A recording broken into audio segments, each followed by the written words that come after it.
The Golden State Warriors have reached a decision on Jonathan Kuminga's future with the team. According to Tim Kawakami of the San Francisco Standard, Kuminga will remain with the Warriors. Kuminga won't be traded this summer. He'll be back on the Warriors roster to start the season. And it'll either come when he signs the Warriors offer or accepts the $7.9 million one-year qualifying offer, Kawakami reported on August 4th. The Warriors offered Kuminga a 2-year, $45 million contract with a second-year team option, according to Charania and his ESPN colleague Anthony Slater. But the Warriors also asked Kuminga to relinquish the inherent no-trade clause, so they may trade him if the opportunity arises during the season. However, Kuminga rejected the Warriors' offer and expressed willingness, according to ESPN, to leave money on the table and take a risk with his $7.9 million one-year qualifying offer and becoming an unrestricted free agent next summer. Kuminga's unresolved situation has put on hold all of the Warriors' transactions this offseason. They are the only NBA team that has not added a player with league experience in free agency. Warriors reject sign-and-trade offers. Kuminga's camp has explored sign-and-trade scenarios in July with two teams, the Phoenix Suns and Sacramento Kings, expressing serious interest. While their contract offers and the starting role they were pitching were acceptable to Kuminga, the Warriors found their trade offers unappealing. According to Sam Amick of The Athletic, the Kings offered $63 million over 3 years with a player option on the final year to Kuminga. Then they improved their initial offer of Devin Carter, Dario Saric, and 2 second-round picks to Malik Monk and a protected first-round pick. But the Warriors wanted an unprotected pick, which the Kings are unwilling to offer. On the other hand, the Suns offered more guaranteed money. ESPN reported the Suns offered to be $90 million over 4 years, but they do not have a first-round pick to pique the Warriors' interest. Anscape's senior NBA writer Mark J. Spears previously reported that the Suns offered veteran Royce O'Neal, center Nick Richards, and all of their 3 available second-round picks to no avail. Jonathan Kuminga does not want to return. Kuminga wants to get out of Golden State, according to Spears. But the Warriors are holding out for a better return package for the former number 7 pick. His wish is to go to Sacramento, Spears added. After a Zoom call meeting with the Kings general manager Scott Perry, assistant general manager B.J. Armstrong, and coach Doug Christie, Kuminga was convinced to join them, according to Spears. He wants to go to Sacramento, Spears reported. The Kings are offering a starting spot as the power forward, next to Keegan Murray and Domantas Sabonis. As ESPN's Shams Charania previously reported, those are 2 things, significant playing time and a starting role, that he wants more than anything. Kuminga believes he is ready to step into a bigger role, which the Warriors could not offer after he delivered big numbers in their second-round playoff loss to the Minnesota Timberwolves without the injured Stephen Curry. The 22-year-old forward averaged 24.3 points on 55.4% shooting and 38.9% from the three-point line during the final 4 games, which gave him supreme confidence heading into this offseason.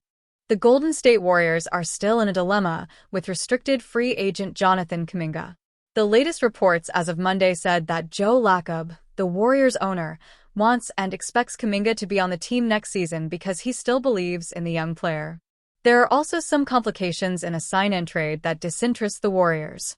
Sam Amick of The Athletic said on a radio appearance that the protections on the first-round pick that the Sacramento Kings offered weren't what the Warriors wanted, but he provided some clarity on that on Monday on Twitter/X. I'm told Golden State really doesn't want to move either Buddy Hield or Moses Moody, which would be required, he posted.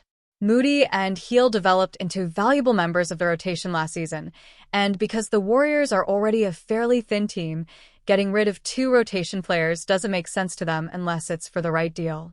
Sign-and-trades for restricted free agents are a tricky thing to do under the current CBA, as they hard-cap teams at tax aprons, which is why you rarely see restricted free agents involved in trades. They're difficult to pull off, so Kuminga could be headed toward accepting his qualifying offer to become an unrestricted free agent next offseason. Kuminga isn't the only one in this situation, as Josh Giddey, Cam Thomas, and Quentin Grimes are dealing with the same things. The only difference is it seems like Kuminga doesn't want to be back with the Warriors, while Grimes and Giddey would like to stay with their franchises. There are a lot of reasons for the friction between the Warriors and Kuminga. He clearly hasn't gotten along well with Steve Kerr, seeing his playing time yanked around, but the Warriors haven't been close to Kuminga's rumored asking price of nearly $30 million per year. Reports have indicated that their most recent offer was for around 2 years, $45 million. Jonathan Kuminga's latest believes he'll be a Warrior next season. Tim Kawakami was the first to report that he thinks Kuminga is still on the team next season, whether that's with Kuminga accepting the qualifying offer or the two sides reaching an agreement. Because of Kuminga's disagreements with Kerr, he isn't likely to budge on his asking price. This could also be a negotiation tactic where the Warriors are trying to drive up Kuminga's value, which is common to do through the media. If a team like the Sacramento Kings really wants Kuminga, and they hear the Warriors aren't interested in a sign-and-trade unless they receive real value, they may have to reconsider how badly they want him and increase their offer. The Golden State Warriors' offseason has been dominated by the unresolved standoff with forward Jonathan Kuminga. After a 2024-25 season where he averaged 15.3 points per game, Kuminga declined the team's 2-year, $45 million offer, citing issues with the second-year team option and the lack of a no-trade clause. Kuminga has also drawn interest from other teams, most notably the Sacramento Kings and Phoenix Suns, but Golden State has shut down all trade discussions, according to ESPN's Shams Charania. The franchise has instead chosen to wait, leaving major offseason decisions on hold, including the potential signing of veteran big man Al Horford, who remains a free agent. Kuminga set to stay with the Golden State Warriors. With the Warriors determined to stand their ground on the Kuminga saga and the 6'7" forward yet to accept their terms or the $7.9 million qualifying offer, all signs point to one likely scenario: Kuminga remaining a Warrior for at least one more season. According to Tim Kawakami of the San Francisco Standard, Golden State has no plans to trade Kuminga for the bare minimum this summer.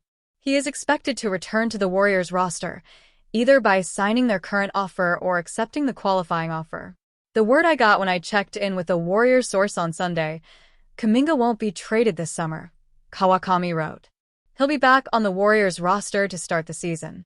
And it'll either come when he signs the Warriors offer or accepts the $7.9 million one-year qualifying offer. The Warriors refusing to budge on their Kuminga stance means they will maintain the flexibility needed to make other moves that have been on hold, like the signing of Boston Celtics free agent Al Horford. What the new Jonathan Kuminga report means for Al Horford. As it stands, it appears that the Warriors' signing of Horford could be happening sooner than later. ESPN's Anthony Slater noted towards the end of last month that Golden State identified Horford as its main target for a stretch shooting center since the start of the offseason. However, his decision was believed to hinge on how the Kuminga situation played out. ESPN's Mark Spears also recently noted that even players like Gary Payton II are waiting to see what Kuminga decides, further illustrating how his contract saga is impacting the entire roster. I saw Gary Payton II 2 days ago. I'm like, what's going on? He's like, waiting on Jonathan Kuminga. He is, Al Horford is. With Kuminga presumably set to return next season and seemingly under the Warriors' financial terms, the team will retain cap flexibility and avoid losing a core piece for nothing. It also positions them to move quickly on Horford or similar targets to solidify their frontcourt. If Kuminga opts for the qualifying offer, Golden State keeps his rights but risks future complications with trade leverage. Either way, the outcome of this standoff will likely shape how the Warriors enter training camp and whether they can maximize what may be the final competitive window of the Stephen Curry era.